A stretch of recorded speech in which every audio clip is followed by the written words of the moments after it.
Hello po, good afternoon to all to be one students of Tres Martinez City College. So, this is the continuation of our lessons for the subject Language, Culture, and Society. So, good afternoon, everyone. And how are you? And how was your weekends? Weekends tuloy, weekdays. And alam ko no na marami sa inyo pagod. Like, ang dami namin ma'am ginagawa sa school. Sabay-sabay pa sila. Tapos, um, sa bahay pa, pagod. Ayan, yung iba pa sa inyo siguro may work. But you know what? That's part of the success. That is part of the process. And if you're not going to endure that, everything in the future will not be worth it. Yan, baka hindi tayo dumating dun sa career na gusto nating mapuntahan or ma-embrace kung hindi natin pagdadaanan yan. And I want to suggest to all of you guys that it's okay to get tired and to sleep and to rest for a while. Basta wag susuko at wag tuloy-tuloy ang pahinga. Yakapin nyo yung paghihirap na meron tayo ngayon because that will be producing fruitful season in the coming days. Okay? So, it's okay. Magpahinga kayo at lagi kayong magpipray kasi kailangan natin ng Panginoon more than all. Wala tayong kaya sa sa mga kung tayo-tayo lang to mahirap talaga. Tama? At kami, mga anak, kami mga teacher nyo, kinaya namin ang lahat nung kami nag-aaral pa. So, I really believe na kaya niyo yan. Kaya niyo yan, ha? Lagi kayong maniwala sa sarili niyo at maniwala sa kapangyarihan ng Diyos sa buhay nating lahat. Ayan. So, let's continue. So, let me pull out my PowerPoint presentation. Okay. There you go. Okay, so this is the continuation of our lesson for language, culture, and society. Again, I am Ma'am Sheena May Desacula, your instructor. So what are the lessons that we have already discussed? So number one, we have the language, the functions of language, the social function of language, the origin and the evolution of English language. Last time we have discussed the dialect, the differences of language to dialect, the characteristics of the dialect, the differences of dialect into accent, and the introduction to multilingualism. Okay, and today class, we are going to discuss the following: prescriptivism versus or the descriptivism or the prescriptive grammar and descriptive grammar. So, kailangan natin yung aralin para ma-identify nyo kung ano ba yung uri ng mga words na ginagamit natin, what should be teaching to our students soon. Are we going to use the prescriptive approach or descriptivism? And we're going to discuss as well the language planning and policy of the different countries. Okay, first let us have the definition of descriptive grammar or descriptivism. So when we say descriptive grammar, it is as it is. The grammar of a language is not a list of rules imposed upon its speaker by authorities, but it is scientific record of actual phenomenon and it accept changes. So mamaya natin paliwanag, describe muna natin isa-isa. Ayan. And prescriptivism or prescriptive grammar is as it should be. So whenever we say as it should be, mga anak, pag sinabi nating prescriptive grammar, it should be according to the grammar rule. It should be according to the proper usage of a word, the proper usage of the proper anong tawag dito. Kailangan natin sundin ang certain rules para maging tama sa prescriptivism. Okay? For example, it's me. It's me is an example of a statement under descriptive. Okay? And it is I is an example of prescriptive. Kung mapapansin natin, the correct usage of the terms, which is it, is in the pronoun is the correct yung tama is under prescriptivism. Tama po? So, yun po yung difference sa prescriptivism tsaka na descriptivism. Para maintindihan natin mga anak, pag sinabi nating prescriptivism and descriptivism, ayan. So, whenever we say prescriptivism, always be mindful that descriptivism is what we are using whenever we talk orally to someone. And whenever we say prescriptivism, ito yung tinuturo sa atin sa school. Ano ba ang tamang gawin? Ano ba yung tama sa subject and predicate? Ano ba yung tama? Ano ba ang sabi? Ano ba ang rules sa subject and verb agreement? Kapag po sinunod natin yung mga yon at tama tayo in all ways, in all usage, in word per word, ang tawag doon ay prescriptivism. Ibig sabihin prescription. Di ba ang doktor po may prescription na tinatawag? Prescription, ibig sabihin, kailangan mo tong gawin kasi kapag di mo to ginawa, lalala ang sakit mo or magkakamali ka. Ganon yung prescription. Ganon yung worth or gamit ng prescription. So, ganon din po sa grammar. Meron tayong prescriptive grammar na tinatawag na kung saan yung grammar na ginagamit natin, it follows certain rules. It follows what is correct according to the law, according to the rule, according to grammar. Di ba ang pag sinabi natin grammar, these are set of rules in English, tama po? So, dapat, para masabing parang magamit natin yung prescriptivism, kailangan po lahat ng rules sa grammar, lahat ng correctness ay gamitin natin. Pero kapag hindi natin sinunod yung mga rules sa grammar at nasa point lang tayo or nandun lang tayo sa as long as maintindihan tayo, yun ang tinatawag na descriptivism. Okay? Naintindihan natin yon. So, yun po yung ibig sabihin or difference ng prescriptivism at descriptivism. Don't worry, we're going to discuss more of that later kasi po, magbibigay pa ako ng example. Okay? So, punta muna tayo sa difference ng shall tsaka will. Okay? Para maintindihan natin, ma'am, bakit yan ang i-discuss? Anong kinalaman niya sa prescriptivism at descriptivism? Actually, will is an example of descriptivism or under descriptive grammar, and shall is under prescriptivism. Okay? So, kailan natin ginagamit si will? Ano ang correct usage ni will? So, yung will, it is used to express, ano ba? It is used to express future tense of a statement. Tama? Okay, another thing is that will is used as well to make a prediction or plan in the future. Ano pa ba? Yung will po, ginagamit din po siya to make promises and offers. I promise that I will love you until the end, like that. So that is an example of, that is, tawag doon, that is the usage of will. And another thing is to describe the consequence of the conditional phrase. For example, may anak ka or may kapatid ka, sinabihan mo na kapag di mo ko sinunod, you will be like this, you will be like that. Pag di ka nag-aral mabuti, ganito ang mangyayari sa iyo. We use will. Tama? At yung shall naman, actually yung shall, it is not used much nowadays. Tama ba? Hindi na siya ginagamit. Yun nga nakakalungkot nowadays or recently, no? Actually, kapag hindi ka English major or hindi ka talaga nag-aaral ng English, wala ka talagang alam at all sa English language. So, nakakalungkot yun sa part natin mga teachers kasi nawawala ng halaga yung English language. Tama po? And they do not consider as well that English language is very helpful for their career. Yun ang trabaho natin mga teachers, no? English teacher, na iparealize sa mga estudyante, sa mga mag-aaral natin na, oh, you need to learn kasi kailangan mo to in your future, kailangan mo to in your career, and you will be more successful if you use English language. Tama?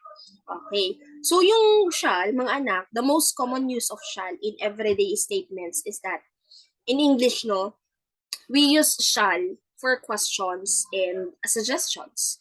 For example, shall we, di ba? Shall we dance? Shall we go now? Shall we eat? Okay? So, yun yung mga proper usage ng shall. What shall I do? Di ba?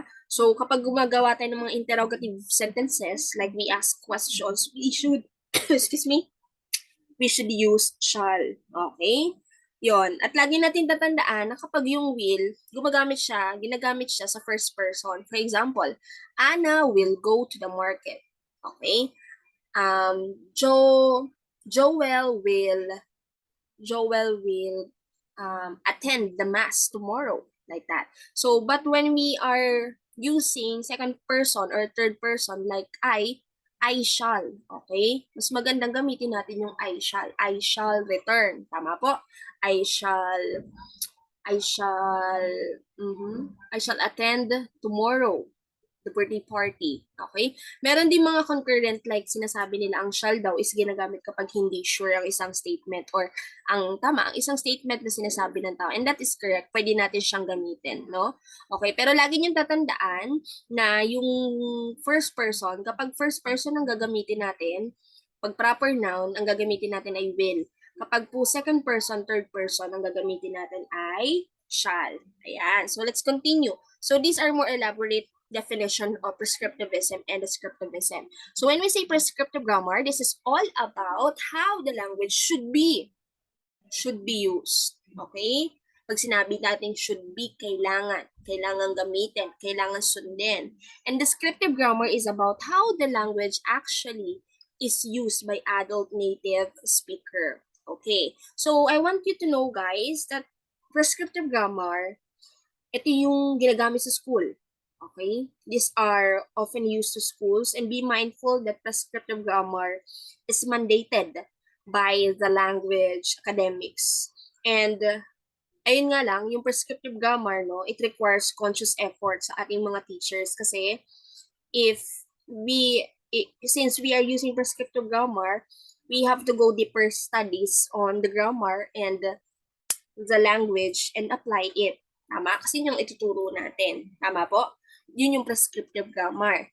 Next. Okay. So, I have here example of statements and then I'm going to identify nyo anong masasabi ni prescriptive grammar doon tsaka ni descriptive grammar. Okay. Tama ba yun para kay prescriptive grammar or mali? Okay. For example, we have the pronoun I versus me. Ayan. So, gamitin natin siya sa isang statement. The example of sentence is, Johan and me are coming to the seminar. So, ano pong masasabi ni prescriptivism doon? Sabi ni prescriptivism, here daw, sa statement na yan, me is used as a subject. Which is tama naman. Instead daw po of using me, we should use I because me should be used as an object. So, sabi po ni prescriptivism or prescriptive grammar, ang tama daw po na statement ay hindi Johan and me are coming to the seminar, kundi, yan po, under revision, yan, nakasulat dyan, Johan and I are coming to the seminar. Pero, sabi po ni descriptive grammar, me is becoming widespread in subject position. Kaya, okay lang na gamitin ng me. Kaya, yung Johan and me are coming to the seminar is tama po para kay descriptive grammar. Okay, for example naman po, we use the pronoun who versus whom. Okay? The woman who I met yesterday is very old. Ayan. Sabi po ni prescriptive grammar, who is used as object. So, instead of using who, guys, we should use whom because who is used as subject. So, pag nirevise natin yan, kasi mali daw po yung the woman who I met yesterday is very old para kay prescriptive grammar. Ang tama daw po ay the woman whom I met yesterday is very old. Ayan. Yan po ang tama para kay prescriptive grammar. Pero kay descriptive grammar, sabi niya dito, who is usually used as both subject and object of the sentence or the statement. So, okay lang yung the woman who I met yesterday is very old. Tama? Okay, kung mapapansin nyo, yung descriptive grammar, yan talaga yung madalas natin ginagamit whenever we talk to someone, whenever we communicate, whenever we are giving example to our demo teaching, to our presentation. Tama po? Ang tawag din descriptive grammar. But if we are going to follow certain rules like the object of the preposition, the subject and verb agreement, and the subject and the predicate, if we're going to follow all of this, okay, at yun po ay under or categorized as prescriptive grammar, mga anak. Naintindihan natin? So, alin dyan ang mas tricky sa tingin nyo? Napaka-tricky ng prescriptive grammar. Pero tayong mga English educator, we should often use prescriptive grammar in our language and at the same time in teaching English. Tama? Kasi dun tayo sa tama. Tama po? Pero, ito, ayan. So, I have to tell you something that don't be such a prescriptivism teachers. Ayan. So, ngayon, na nag-aaral kayo, it's very okay and it's needed na kailangan masanay tayo na kapag nag-aaral tayo ng English, we are using prescriptive grammar. We categorize our learning as prescriptivism. Kailangan lahat ng ng mga pag-aaral na ginagawa natin, even sa presentation, ang ginagamit natin, ang kino-consider natin ay prescriptivism kasi tayo ay mga educators. Tayo ay mga grammarian in our career. Tayo ay tawag doon, tayo ay kailangan English literate tayo. At the same time, kailangan nating maging efficient and proficient sa linguistics. Kaya okay lang na yung ina-absorb natin at tinuturo sa atin ay prescriptivism. Pero po, kapag po tayo ay teacher na, we communicate to our students and we want them to learn the English, no? We have to teach them in a way of descriptivism. So why, no? Huwag tayong harsh sa students natin na, mali yung words na sinabi mo. Okay? Doon tayo sa descriptivism lang. As long as our questions was being answered by our students, let's consider that already. And let's consider that and correct them in a way na they can improve the next time. Pero that specific moment, accept it. Kasi mga anak, hindi naman sila grammarian, tama po. Hindi naman sila educator ng English. So it's okay na tanggapin natin yung mga response nila at yung words nila kahit na may mga part na doon sa sentence nila na parang mali yung pagkagamit, no? So tama 'yon. Pero mga anak, kapag tuturuan natin ang students natin na magsulat ng letter, maggawa ng isang essay, prescriptivism ang approach. Pero kapag makikipag-communicate lang naman, doon tayo descriptivism. Kasi alam nyo, kapag po masyadong conscious ang bata sa pagtuturo natin na, mali yan, palitan mo yan, hindi na magsasalita yung bata. Kasi instead na parang i-express niya yung sarili niya, sabihin ng bata, ay, wag na lang ako magsalita kasi baka may mali ako masabi sa sentence. So, wag na lang ako mag-English. Tama. So, let's give them the freedom. And if you want them to really learn, help them improve in the coming days. Wag mong i-correct immediately in the moment na you have to make them repeat and repeat and repeat what they are saying kasi mako-conscious yung bata. Hanggang sa matakot na siya na mag-respond sa atin. Tama? Ayan, so yun po. So sabi dito, ayan, linguistics is about descriptivism. There is no right and wrong associated with using English. Mga anak, kapag tayo ay nagtuturo ng English, lagi niyong tatandaan na ang tinuturo natin ay linguistics. Hindi tayo nagtuturo ng structure of English. Okay? Kasi hindi sila English teacher. Lagi niyong tatandaan yan. Ang tuturo lang natin yung nature ng language. Paano gamitin yung language, yung words na yon, ano ang English ng isang words na yon, ano ang Tagalog ng isang salita. Yun lang ang mahalaga sa atin bilang mga teacher na dapat tinuturo natin. Huwag niyo ituro yung structure of English kasi hindi nila yan kailangan actually pag lumaki sila. Ang madadala nila sa buhay is yung proper use of language, hindi yung structure ng English.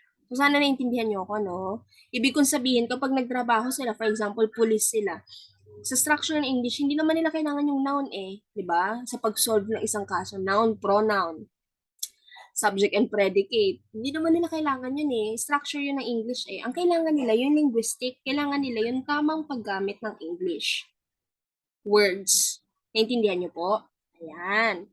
And here, ayan, we just described the language. Yan ang trabaho natin kapag tayo ay teacher na. Malinaw? So I hope it's clear to you guys what are the differences between descriptivism and prescriptivism. Lagi natin tatandaan that descriptivism is about describing the language, using the language properly, and when we say prescriptivism, it should be accurate and correct according to the grammar and everything. Ganon. Okay? So now, let's proceed to our next lesson, which is about the language planning and policy. Ayan. Okay? So language planning and policy. So if you are going to observe, it can be abbreviated to LPP. No? Okay. So always remember that planning precedes policy. Tama ba? Bago gumawa ng isang law, ang isang tao, no, lalo na sa government natin, they took a lot of planning, they draft the plan, they conceptualize, then if it becomes effective or functional, then it can now become a policy or a law. Tama ba? Okay. So language planning, based on the definition, language planning is deliberate, state, or institutionally sponsored efforts to influence the behavior of others with respect to the acquisition, structure, or functional allocation of languages. That is based on Cooper on 1989. So have you noticed the word deliberate is the key word for the language planning, because language planning po sa isang bansa or sa isang bansa, sa isang continent is something that is initiated by the government, no? It is not something that is a passive efforts of individual. Ibig ko pong sabihin, hindi ito basta-bastang decision lang that there should be a change in a language, kailangan baguhin yung language, kailangan baguhin yung tawag sa lengguwahe ng isang bansa. And passive is very contrary, no, to the word planning, because when we say deliberate, it's been conceptualized, it undergoes different deep process before it will be implemented later. So it's not by chance that a country has a language policy. It is something that a country initiated and planned deliberately. So, ibig ko pong sabihin mga anak, bago po magkaroon ng language planning, bago magkaroon ng improvement, mag-declare ng improvement changes ang isang bansa sa pagbabago ng isang lengguwahe ng isang bansa, is kailangan po nilang mag-undergo ng deliberately planning. Like, deliberate, pag sinabi natin deliberate, they have to go different process, approvement of even other countries, kasi baka may mga masagasaan silang rule, naintindihan natin. So that is language planning. Kung maalala natin, ang language talaga ng Philippines ay dati, ang tawag ay Tagalog, tama po? But there is a language planning that happens wherein the word or the term Tagalog, the language Tagalog, was being revised into Filipino language. Naintindihan natin? So before it happens, many approvement of tawag dito, kailangan ma-approve siya ng maraming tao, maraming lokal, maraming iba't ibang bansa na naka-influence dun sa language natin. At kailangan din po na ma-approve siya ng bawat sector. Naintindihan nyo? So, hindi basta-basta yung language planning, no? It's deliberately, it's institutionally sponsored efforts. And it's not just that, but it's also influenced by the behavior of others with respect to the, acquisition, not just acquisition, but structure and functional allocations of language. Naintindihan natin? So, language planning refers to the conscious and deliberate language change. It is proactive and necessarily future-oriented, and is often directed towards clearly articulated social, national, and political goals. Okay, so yan po yung language planning. Now, let's go through naman the national and official languages. Ayan. So, language status policy is by its very nature a political activity. Linguists are sometimes consulted, but decisions are made by government or elected parliament and sometimes form part of the constitution. For example po natin sa Singapore, their national language is Malay and their official languages are Malay, Mandarin, Tamil, and English. And the primary language of education is English. So, many countries, mga anak, in the world have the national and official language. Marami. Okay? The origin of these two distinctions are wrapped by the political history and the culture of that specific country. So, ano po ba yung pagkakaiba ng national language sa official language? So yung national language, mga anak, this is the language with a political, cultural, and social unit connected to each other. Tapos, ang official language naman po, this is the language used by the government of the country. Ulitin ko, pag sinabi nating national language, this is associated with the political, kasama po yung culture, at yung social unit. Tapos, when you connect it to them, formulate is yung national language. But when we say official language, mga anak, it is the language that is used by the government of the country. Ayan. So, yan po, di ba? Actually, karamihan naman ng bansa, ang primary language of education ay English. Ayan. Kaya mahalaga ka as English teacher, hindi ka basta-basta lang. Yan. Okay? Hindi pwedeng tanggalin ang English sa mga subjects. Kasi kailangan natin mapag-aralan yan. Kung yung hayaan natin na maging mangmang yung mga estudyante natin na ang lakas ng loob nila mag-ibang bansa tapos di nila maintindihan, no, it's impossible na hindi mahalaga ang English. Kailangan natin. Tama? Okay, so galingan nyo magturo pag kayo ay teacher na. Kahit yung mga basic translations lang, kailangan nyo yan maituro kasi pag teacher na kayo, hirap na hirap ang mga bata na mag-absorb ng English na subject. Yun. Wait lang ah. Okay. So, I will show you the process of changing and developing a national language. So, paano nga ba baguhin or i-develop ang national language ng isang bansa? So, these are the process. Number 1 is selection. Number 2 is codification. Number 3, elaboration. And number 4, acceptance. Okay. So, let's go through selection. So, paano pag sinabi natin selection? In selection, here, selecting a language to serve a national language is a political process. And picking the wrong language could rip a nation apart. Different countries, mga anak, have approaches this in different ways. For example, in Indonesia, Indonesia selected the Malay Pidgin as its national language to unite its country.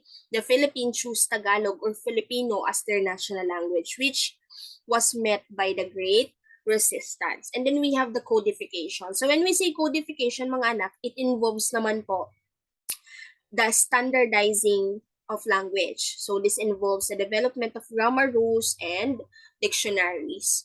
And we also have elaboration. So when we say elaboration, ayan na. So pag sinabi natin elaboration, this is the process naman po of extending the language into new domain, such as paano i-adapt yung language na yun sa medicine, sa academics, in some other fields, no? Sa mga company, at sa mga iba't iba pang establishment sa isang bansa.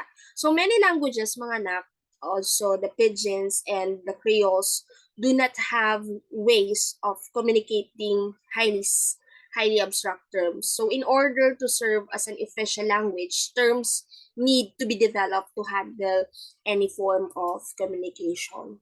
And then the last part is the acceptance. So when we say acceptance, after developing a language in order for it to become the national language, steps must be taken naman po. Steps must be taken na to convince the people to use it. Okay? This is often done through a combination of propaganda and follows the leader. At usually, sa acceptance, binababato sa mga school para ituro sa mga tao or sa students na tinuturuan nila. So, when government officials use the language, locals often begins to follow. Okay? So, yun po yung process of changing and developing a national language. So, sabi ko sa inyo, hindi siya madali. Okay? Naintindihan po? Ayan po. So, I have here an assignment. So, what is your assignment that we are going to pass next week? Ayan. So, pasa niyo po siya next week, next Saturday. Saturday niyo na ipasa, mga anak. Next Saturday, deadline is, deadline is 7 p.m. Ayan. Saturday, 7 p.m. So, your assignment is answer the following question. Are all languages equal? Or what can you say about the equality of language? So, I have here the format. Write your name, section, and date. 500 words. Your answer should be 500 words that is saved in PDF file. So, gagawin niyo siya sa isang Word file. Tapos, i-save as nyo lang as PDF file. Gusto ko PDF ha. Pag yan Word, may minus po yan agad. Ilang words po? 500. Sagutin nyo na po yan 2 questions sa isang essay. Ayan. Short bond paper size in the Word file. 12 font size. And it should be single spacing. Ayan. If you have any question, please drop it on our group chat and I will answer it immediately. So, thank you for listening to B1. I hope you learned something today. Ayan. Kapag may tanong po tayo, tanong na lang po tayo sa GC. Available naman si ma'am. Thank you for listening. Have a blessed weekend. Tomorrow is Sunday. Please go to church and always pray. And God bless you, everyone. Bye-bye po.